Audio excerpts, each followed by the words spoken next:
اللہ کے نبی صلی اللہ علیہ وسلم نے ایک حدیث میں فرمایا جو کہ صحیح بخاری اور مسلم موجود ہے، 3 لوگوں کی سٹوری، اور وہ دے ور ٹریولنگ، وہ کسی کام سے جا رہے تھے اور بارش ہونا شروع ہو گئی، تو وہ ایک غار میں گھس گئے just to take some shade and rest, تاکہ بارش جو ہو رہی ہے it was raining cats and dogs, تاکہ نکل کے آئے پھر اپنا کام کرنے چلے جائیں۔ بٹ سبحان اللہ ان قدر اللہ ما شاء فعل، اللہ نے لکھا ہوا تھا کہ اس بارش سے کیا ہوا، یوزلی آپ نے اگر ٹریول کیا ہو تو بارش is one of the reasons of land sliding ہوتی ہے، اور ان کی کیو کے اوپر پورا ایک پہاڑ کا حصہ جس کو یعنی آپ بولڈر بھی کہہ سکتے ہیں، ایک پتھر آ کے ان کے کیو کو بالکل بلاک کر دیتا ہے، اور اب وہ لوگ جو اپنے سفر پہ جا رہے تھے they are stuck for how many days they don't know. اور آپ کو پتہ ہے جب لینڈ سلائڈنگ آتی ہے، اب تو ہمارے پاس بڑی اچھی مشینریز ہیں، تب بھی کئی دن لگ جاتے ہیں اس کو ختم کرنے کے لیے اور اس کو راستہ بنانے کے لیے۔ یہ تو ٹریول کرے تھے، کسی کو معلوم اور علم بھی نہیں ہے کہ یہ اس میں پھنسے ہوئے ہیں، اور لینڈ سلائڈنگ آ کے ایک بڑا بولڈر آ جاتا ہے اور جو کہ کیو کے منہ کے اوپر گرتا ہے اور اس کا منہ بند ہو جاتا ہے۔ اب کیا کرتے ہیں یہ؟ سبحان اللہ، دے ڈونٹ پینک۔ ان میں سے ایک شخص کہتا ہے کہ ادعوا اللہ بافضل عمل عملتموہ، آج اللہ سے دعا کرتے ہیں اور سب سے بہترین عمل کا تذکرہ کر کے دعا کرتے ہیں جو ہم نے زندگی میں کیا۔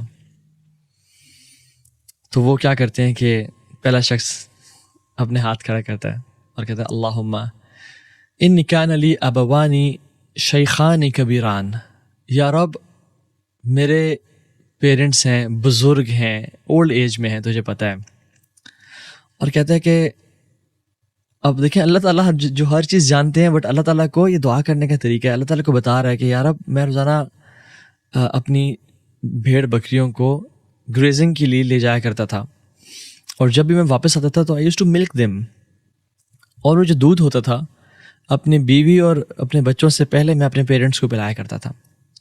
ایک دن میں لیٹ ہو گیا، اور جب میں گھر پہنچا اور میں نے ان کو ملک کیا، جب پیرنٹس کے روم میں آیا تو دے ور سلیپنگ۔ میرے بچے میرا انتظار کر رہے تھے، تو میں نے کہا کہ نہیں، میں ویٹ کرتا ہوں جب تک میرے پیرنٹس اٹھ نہیں جاتے، میں ان کو دودھ پلائے بغیر نہ خود دودھ پیوں گا نہ اپنے بچوں کو دودھ پلاؤں گا۔ اور کہتے ہیں مجھے کراہیت ہوئی کہ میں ان کو اٹھاؤں اور ان کو ڈسٹرب کروں ان کی نیند سے، بیکاز آف رسپیکٹ اینڈ ایک گرینڈیور پیرنٹس کا جو ہوتا ہے۔ And what he did was he waited for them to wake up till فجر، ٹل ڈان، اور اس کے بچے اس کے قدموں میں آگے پیچھے گھومتے رہ گئے کہ ہمیں دے دیں، اور وہ بھوک سے روتے رہ گئے، بٹ ہی پرومسڈ ہمسیلف کہ جب تک میں اپنے پیرنٹس کو دودھ نہیں پلاؤں گا، یہ میرا ایک طریقہ ہے، میں خود نہیں پیوں گا نہ اپنی اولاد کو پلاؤں گا، I prefer my parents over اینی تھنگ۔ حتیٰ کہ وہ فجر پہ اٹھے اور پھر ان کو اس نے دودھ سرو کیا۔ یا رب اگر یہ عمل تیری رضا کے لیے خالص تھا اور میں نے صرف تیری رضا کے لیے کیا تھا، تو ہمارا راستہ کھول دے اور ہمیں آسمان کو دیکھنے کی توفیق دے، یعنی ہم نکل آئے یہاں سے۔ دوسرا شخص دعا کرتا ہے اور کہتا ہے یا رب تجھے پتہ ہے میں ایک عورت سے بہت زیادہ محبت کرتا تھا، ایک انسان جتنی محبت کر سکتا ہے ایک عورت سے، میں اتنی محبت کرتا تھا اپنی کزن سے، اور میں نے اس کو پانے کے لیے ہر کوشش کی، بٹ اس نے ہمیشہ مجھے ریفیوز کیا۔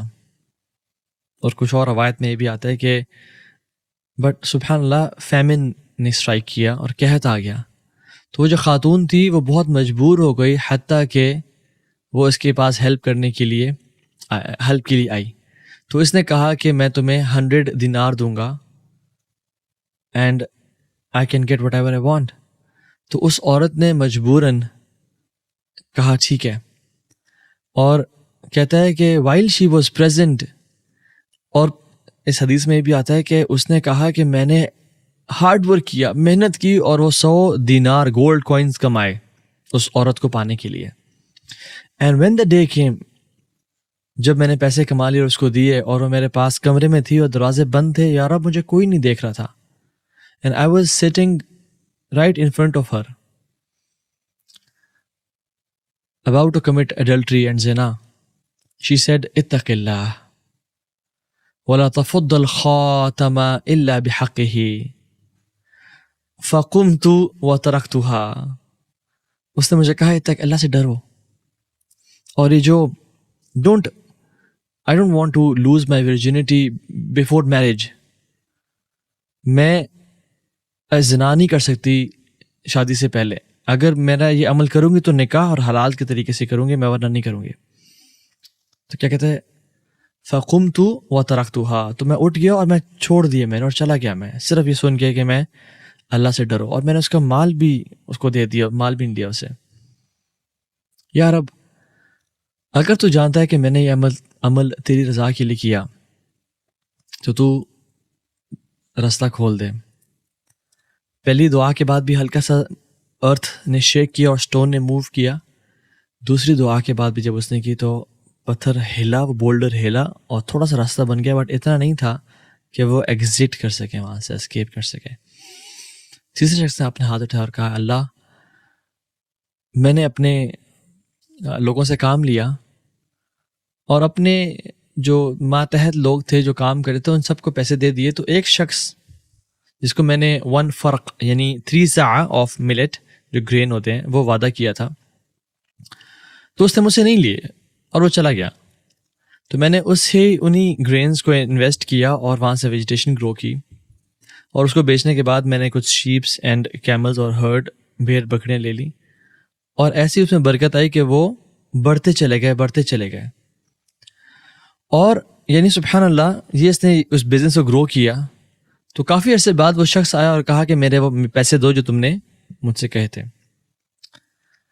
تو اس نے کیا کیا، اس نے کہا کہ سامنے سارا یہ heard of shapes and cows and camels دیکھ رہے ہو، یہ سب کا سب دے رہا ہے، لے لو. تو اس نے کہا کہ آپ میرے ساتھ مذاق کر رہے ہیں، آپ you are joking around with, میں آپ کے پیسے لینے آیا ہوں اپنے اور آپ کہہ رہے ہیں سب لے لو. تو اس نے کہا کہ میں نے اس مال کو انویسٹ کیا تھا اور اسے سارا بزنس بنایا، حالانکہ اس کی سروسز تھیں بٹ اسٹل اسی مال سے میں نے بنایا، تو یہ سب کا سب دے رہا ہے. تو حدیث میں کیا تھا، اس نے سب کا سب مال لیا، ایک بھی نئی چیز چھوڑی اور وہ چلا گیا. تو اس نے دعا کی کہ یا رب تو اگر جانتا ہے کہ میں نے یہ آنیسٹی دکھائی ہے تیری رضا کے لیے اور میں نے یہ عمل کیا ہے تیری رضا کے لیے اور خوشنودی کے لیے، تو یہ راستہ کھول دے. فَكُشِفَ عَنْهُمْ، تو وہ راستہ کھل گیا اور وہ نکل گئے. There are few lessons سبحان اللہ from this beautiful حدیث. پہلی چیز یاد رکھیں، ان تینوں نے جو اپنا عمل گنوایا اللہ کو اور اس کے آخر میں جو اسٹیٹمنٹ کی وہ تینوں نے سملر کہی کہ یا رب اگر تو جانتا ہے کہ ہم نے یہ عمل تیری رضا کے لیے کیا تھا تو ہمیں تو نجات دے دے. یعنی وہ عمل کوئی اور نہیں جانتا تھا. وہ کہتے ہیں نا کہ نیکی کر اور دریا میں ڈال، اور ہم کرتے ہیں نیکی کر اور فیس بک پہ ڈال یا انسٹاگرام پہ ڈال ہم کرتے ہیں. ان کا یہ جو عمل تھا وہ رب کے لیے خالص تھا، سنسیریٹی کے ساتھ تھا، اور انہوں نے اللہ کو راضی کرنے کے لیے کیا، نہ کہ کسی کے سامنے بوسٹ کرنے کے لیے یا میں نے یہ کام کیا اور وہ کام کیا. سنسیریٹی. ابن مبارک رحمہ اللہ کہتے ہیں رب عمل صغیرہ تعظمہ النیہ ورب عمل کبیرہ تحقرہ النیہ، کہ کوئی عمل بہت چھوٹا ہوتا ہے، منیملسٹک ہوتا ہے، اتنا سا ہوا، لیکن نیت اس کو عظیم کر دیتی ہے. اور کتنی اعمال ایسے ہوتے ہیں جو بہت بڑے بڑے ہوتے ہیں، چوٹی کے ہوتے ہیں، جہاد ہے، قرآن کی تلاوت ہے، صدقہ خیرات کرنا ہے، لیکن نیت جو ہے ان کو حقیر کر دیتی ہے. تو حقیرہ النیہ، نیت کی وجہ سے وہ حقیر ہو جاتا ہے رب کے سامنے. تو ان کی جو دعا تھی نا، ان کنت تعلم انی فعلت ذلک ابتغاء وجہک فافرج عنا، یا رب اگر تجھے پتا ہے کہ ہم نے تیرے چہرے کے لیے کیا ہے کام، لا نريد منکم جزاء ولا شکورا انما نطعمکم لوجہ اللہ. قرآن میں بھی آتا ہے کہ ہم جو کھانا پینا کھلاتے ہیں، ہم جو نہیں کرتے ہیں، وہ اس لیے نہیں کہ مجھے جزاک اللہ خیر کے تالیاں بجائیں، نہیں، لوجہ اللہ. اور انہوں نے بھی کیا کیا، ابتغاء وجہک، یا رب تیرے چہرے کو دیکھنے کے لیے. یعنی قیامت what does that mean کہ تیرے چہرے کے لیے کیا مطلب ہے کہ یا رب قیامت کے دن ہم تجھ سے ملاقات کریں اور تو ہمیں اپنی جنتوں میں داخل کرے اور اپنے چہرے کا دیدار کروا دے، جو کہ سب سے بڑی نعمت ہے. This is the best blessing we can ever get in Jannah. اگر ہم نے تیرے چہرے کے لیے کیا تو تو ہمیں نجات دے دے. سو سنسیریٹی، اللہ اکبر. سب سے پہلی چیز، جو بھی عمل کریں وہ رب کی رضا کے لیے کریں، کسی کو دکھانے کے لیے نہ کریں. کیوں ہم دکھاتے ہیں لوگوں کو؟ تاکہ وہ ہمارے بارے میں اچھا امپریشن رکھے، یا وہ ہم سے ہمارے بارے میں ہمیں کچھ عطا کر دے دنیا کے مفاد کے لیے. قلب من تراعی بید من عصیت، جس کے دل کو ہم دکھا رہے ہوتے ہیں نا، وہ اس کے ہاتھ میں جس کی ہم نافرمانی کر رہے ہوتے ہیں. تو پیپل ڈو ناٹ بینیفٹ، واللہ یاد رکھیں، رب کی ذات بینیفٹ کرتی ہے. اور جو بھی عمل کریں وہ اللہ کے لیے خالصتاً کریں.